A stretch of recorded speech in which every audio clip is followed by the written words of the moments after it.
жумуштары ал жакта болсо, балдарын мектепке бала бакча берүү татаалдап атса, ушуну Алмазбек Акмжанович, министрлер кабинети өзү киришиш керек.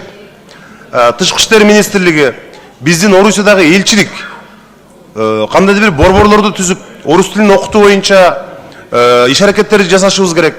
Алар менен сүйлөшүүлөр жүргүзүшүбүз керек. Анткени биз экономикалык бир союздабыз, стратегиялык өнөктөш мамлекетте мындай болгону аябай бизди өкүндүрөт. Ошондуктан сөзсүз түрдө тышкы иштер министрлиги биздин жүздөгөн мекендештер, миңдеген мекендештердин балдары канткенде Орусиядагы мектептерге өтүп мындай билим ала алышат.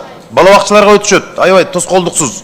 Ушул маселенин үстүндө тез арада чечимдерди кабыл алып, биздин өнөктөш мамлекетибиз менен стратегиялык өнөктөш Орусиянын өкмөтү менен тез арада сүйлөшүүлөр жүргүзүш керек. Бул мына интернетте мага күнүнө ондогон каттар келип атат. Балаларыбызды мектепке бере албай атабыз. Былтыр дагы бере албай калдык. Эмне кылабыз? Балдарыбыздын тагдыры эмне болот? Окубай калабы ушинтип деп. Ошого бир сүйлөшүүлөр жүргүзүп, биздин жүздөгөн мекендештердин, миңдеген мекендештердин өтүнүшүн тез арада сүйлөшүүлөр аркылуу калыбына келтирип, алардын көйгөйүн чечип бересиздер деп ишенем. Рахмат чоң.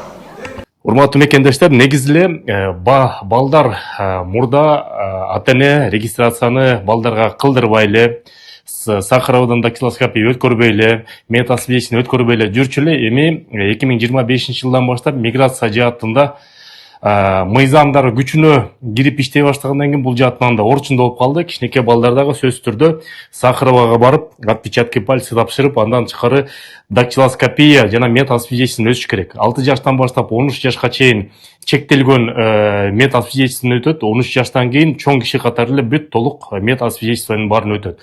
Балдарды өткөрүш керек. Анан 26 000 биздин мекендештердин балдары реестрге түшүп калды. Аны сөз түрдө чыгарыш керек. Себептеген чыгарбаса, залакасы ата-энесине тийип калышы мүмкүн. Ата-энесин дагы административдик укук бузуу деген статья менен балдардын айынан депортация же выдворение кылышы мүмкүн. Ошо реестр боюнча, эгерде өзүңөр чыга албай атсаңар, очередь жетпей атса, иштешип жаткан юристтер бар, иштеп жаткан. Телефон номери болсо +7 991 601 95 17.